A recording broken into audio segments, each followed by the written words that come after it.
Pues eso pasaba y así lo grabábamos, con el arqueólogo urbano encontrando una momia en posición fetal. La impresión, Carmen, ahí estaba, y no era de película ni estaba colocada, bajo el suelo, y asomaba un trozo de su codo, como intentando decir algo. Y entonces ya caía la tarde, y os aseguro que en ese lugar sentía un escalofrío, porque ni más ni menos era el célebre cementerio de Chauchilla, un cementerio que sigue causando mucho respeto en las personas de allí. Además tuvimos la suerte de que no habían guaqueado precisamente esa zona, y la momia se conservaba tal y como fue enterrada. Incluso nos decía el arqueólogo que tendrían que estar allí las vasijas, los textiles con los que fue enterrada esa momia. Tal y como hace el INC cuando hace un hallazgo de este tipo, lo que hicimos fue rodear la momia de piedras, marcar el sitio para que no lo pisara nadie y para que cuanto antes el INC mandara a arqueólogos expertos a que rescataran esa parte de la historia que llevaba allí siglos durmiendo. Nos contaba el arqueólogo Orefici en la zona de Cahuachi, que es un templo extraño. Yo era uno de mis sueños verlo, una especie de ciudad de barro en mitad del desierto donde señalan las líneas de Nazca. Casi nada. Pues por ahí andábamos, y mucho más adentro, y nos hablaba de la creencia en una figura que le llaman la Vieja, que los huaqueros creen en ella, que se aparece en las tumbas. Hay un concepto curioso, ¿no? Imaginaos gente extremadamente pobre, muy pobre, que apenas tiene para vivir, pero algunos deciden dar ese salto tremendo. Es, siendo un pueblo muy religioso, ir por la noche, siempre por la noche, a robar a los muertos, a quitarles las costillas, a ver qué hay de oro, o qué hay de estos fardos tan valiosos hoy en día. Se puede consultar en cualquier sala de subastas internacional qué precios alcanzan estos ajuares funerarios. No deja de ser un poco siniestro, no sé qué opináis, amigos. Pero empezamos a enterarnos, en ese desierto durante varias noches, de muchas historias que me parecían de una novela. Otro de esos compañeros del desierto, que conoce a muchos huaqueros, nos hablaba de algo que tiene que ver con lo que muchos ufólogos o especialistas del misterio han llamado luces populares. Hemos escuchado en España historias de luminarias que señalaban tesoros, por ejemplo en Extremadura. Esa creencia. Es curioso cómo 12.000 kilómetros se reproduce exactamente igual. Pero es que hoy, septiembre, día 5, ya 6, 2009... hay gente que está mirando los cerros para ver la luminaria y acudir exactamente ahí. Esto nos contaban. Las candelas y las luces señalan siempre el camino correcto. ¿Qué será? Una quebrada que yo vivo a 150 kilómetros de Lima. Sí, sí. Hay una quebrada así, casi parecida como esta, pero los cerros son más grandes. Y que resulta que había unos campos así desérticos, y cuando en las noches en junio y se veían candela de la nada, sí. Veían candela. Entonces decía, pero ¿quién está quemando? Si no hay nadie vive. Es el fósforo de los muertos, ¿no? Y se quemaba, y había una candela, y entonces como ellos ya sabían, iban al lugar y hacían una señal. Sí. Al día siguiente, eso lo veían de noche, y de día iban, lo excavaban, pero no sabían, pues que excavando encontraban, por decir, unos cajones de cuero llenos de oro, o cántaros llenos de oro, y ese antimonio los mataba.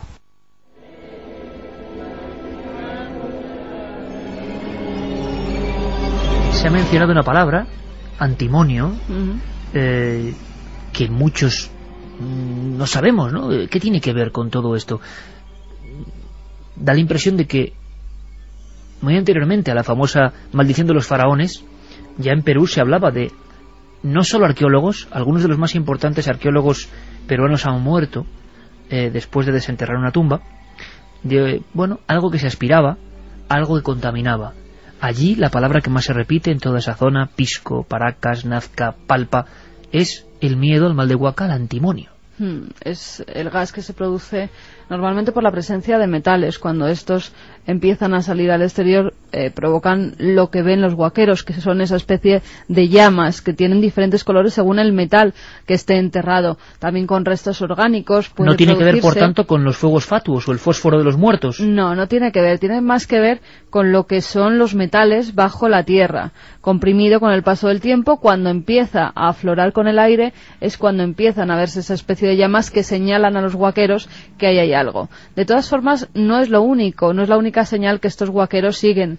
Ellos de día para que la gente no sepa qué están buscando, aunque allí ya sabe todo el mundo quién son los huaqueros, se conocen dentro de las culturas, dentro de la sociedad, dentro de un pueblo, todo el mundo conoce quién es un huaquero y quién sufre del mal de huaca, ese mal que ha contraído muchas veces por ese antimonio que ha aspirado al desenterrar los textiles, las vasijas, buscando algún tesoro. Pues bien, van con una vara muy larga y ellos van haciendo como que se van apoyando para andar, pero lo que en realidad están haciendo es perforar la tierra.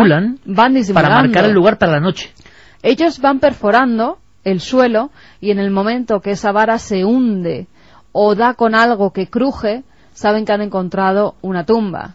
Y que no hay solo una tumba, sino que alrededor suele haber muchísimas más. Y parece que familias enteras, en ocasiones, no organizaciones mafiosas, sino familias enteras del abuelo a los nietos se dedican a esto. Sí, dejan además, después de encontrar esa tumba, como bien decías, para ir por la noche dejan una especie de señal. Ellos identifican esa señal, van por la noche con potentes luces, incluso con excavadoras, nos hablaban los arqueólogos, para desenterrar todo lo que allí se encuentre. Nos hablaban de esa señal en vivo, en la carretera, junto a las tumbas, en un desvío de la Panamericana, porque esas señales es que se pueden ver. Y ahí en esa pampa dice hay X, y una pampa bien grande. No, coño, pero sí, conozco eso. Y me dice, hay unas X, maestro, grandazas. Y en una de esas un tío se ha ido a escarbar ahí, pero con burro, con todo subido, porque no hay pista para arriba.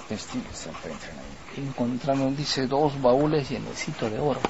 O sea que lo más peligroso sería el tejido, sobre el oro por un lado, pero el tejido por otro. El antimonio. Más es el antimonio, dicen. El antimonio, el oro tiene antimonio cuando está enterrado ahí, es un gas. Crea antimonio. Claro. Y los arqueólogos cuando no tenían máscaras, en la época de Tello y tal, pum, alguno.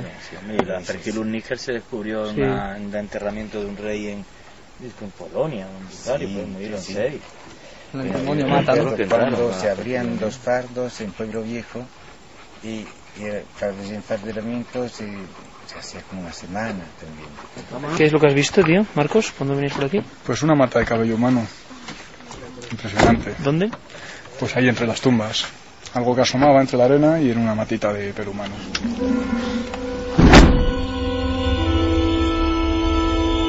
Esa era la puerta de nuestra furgoneta, la tertulia con Orefici, Juan G. Vallejo, los amigos peruanos, y llegaba Marcos Macarro, el famosísimo ya cámara que se enfrentó al toro, allí en el Toro del Perú, ni más ni menos, diciéndonos que había grabado, él siempre busca esas cosas, ¿no? Había grabado, pues, pelo humano, que parecía de ayer mismo, marcando un lugar. Posiblemente, quizá ese pelo no estaba exactamente ahí, sino podía ser una marca de algo. Pero sí encontramos muchísimas cosas, y una de ellas, de lo más terrible, es conocer la reunión anterior a salir a huaquear. Se habla del cañazo. ¿Qué es el cañazo? Quizá muchos amigos de Perú que nos escuchan lo sepan. Un tipo de licor rudimentario, durísimo. Sería más o menos así. Una habitación, dicen que sin luz, la tradición manda de con una vela, alcohol puro, hojas de coca para mascar, un cigarro puro de cierta marca además, que saben, ahuman todo el lugar, y poco a poco van entrando en una especie de trance. Saben la señal, han visto la extraña candela que marca que hay tesoro, y salen con sus varas, con algunos cuchillos por si acaso. La noche del Perú, del desierto del sur, no es fácil, y con ese disimulo del que hablaba Carmen, van acercándose al lugar. Pero ¿sabéis lo que hacen antes? Esto me impresionó. Tienen que buscar un animal. Y no puede ser cualquier animal. Y está pasando ahora mismo. Es un mundo prohibido que estamos revelando. Los huaqueros buscan un perro negro. Jorge Rojas, hombre del Perú, de los desiertos del Perú, que sabe perfectamente lo que se mueve, lo que hay, lo que deja de haber, le costó al principio. Yo le dije, Jorge, cuéntanos de este mundo. Revela lo que tú sabes. Y quizá, conociendo que iba a emitirse a muchos miles de kilómetros, como nos ha pasado en este viaje en muchas ocasiones, accedió a contar. Y esto es lo que pasa en esas noches, justo antes de llegar a la tumba marcada por la señal. Si tomamos con lo que tú hablas sobre una especie de maldición, han habido casos, Iker, de que han habido huaqueros que con el tiempo se han adelgazado a tal grado que son enjutos, o sea, bien delgados. Entonces, muchas veces ellos le atribuyen de que te dio el mal de huaca, ¿no? Hay otros casos, inclusive, en la que por esta actividad intensa de estar en la huaca, el huevo, salir, el viento y todo, les da inclusive el mal del viento, que la cara se les desfasa, o sea, hay una parálisis facial que llaman, se les deforma un poco el rostro, y muchas veces ellos no recuperan y quedan con esa facción, y cuando los vemos por la ciudad, sabemos que esa persona se dedica a esa actividad. Maldición de huaca, maldición de nuestros antepasados, o elementos que tienen que ver con lo propio el medio ambiente, elementos que suceden, ¿no? Antes de esa enfermedad, un perro negro que tienen que degollar y tienen que untarse su sangre en la cara. Esto nos horrorizaba especialmente a Carmen. La sangre en la cara, ¿para qué? Tampoco se entiende. Bueno, es una forma como de protección respecto, y las pocas sociedades protectoras de animales de esa zona ya han llamado la atención.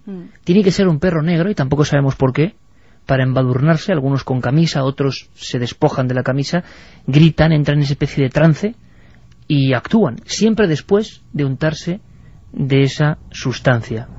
Y de que algo caiga a la tierra, a la Pachamama. Ellos tienen que hacer una ofrenda para que esa Pachamama no se rebele, para que esos espíritus, porque en la cultura peruana creen mucho en lo que son los espíritus, y en que si tú coges algo de la tierra tienes también que darle algo a cambio, porque si no se lo va a cobrar de una y otra forma. Nos contaban también historias que los huaqueros, al no hacer ninguna ofrenda, por ejemplo, de esa sangre del perro negro a la Pachamama, en sus casas habían empezado a pasar cosas, o algunos familiares se habían puesto enfermos, o incluso se oían por las noches ruidos, movimientos de objeto, hasta que no iban al enterramiento que habían huaqueado y hacían esa ofrenda, o bien de una cerámica, o bien de sangre, o bien de chicha, una especie de líquido, de licor que se bebe allí, pues entonces no se quedaban tranquilos esos espíritus, o no dejaban a la familia en paz. Seguíamos adentrándonos en el desierto, queríamos conocer más cosas, y encontrábamos una especie de señal verde. Carmen la recogía. Es una señal valiosa en mitad del desierto. Ese desierto blanco de huesos humanos, desintegrados. Nos parecía estar precisamente en un paraje lunar, en un espejismo, en un auténtico espejismo. Cabezas, fémures, costillas, y de repente una señal verde, como una tela. Y Orefichi estaba ahí con nosotros para comprobar qué es lo que era. Pues ahora mismo estoy viendo un fardo funerario.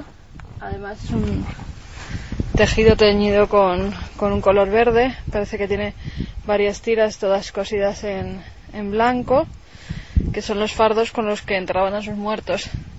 Justo al lado están desperdigados un montón de huesos, cráneos que han sido machacados con grandes piedras, costillas, hemos visto mandíbulas, fémures, todos los restos de una tumba. De una tumba no, de miles de tumbas saqueadas, que son lo que tenemos alrededor. ¿Qué es? Nazca tardío esto. Parece un quipu, ¿no? Esto verde. Es un tipo de verde que utilizaban justo en Nazca tardío, y tenía su parte con bordadito. Cosido. Sí. Madre mía.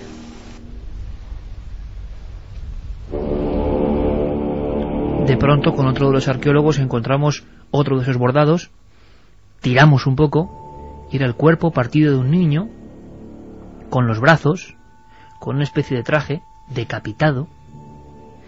Aquel era el desierto del horror, lo más extraño que yo he visto. Juanje, que nos acompañaba, decía: yo he visto arqueología profanada, pero es que esto...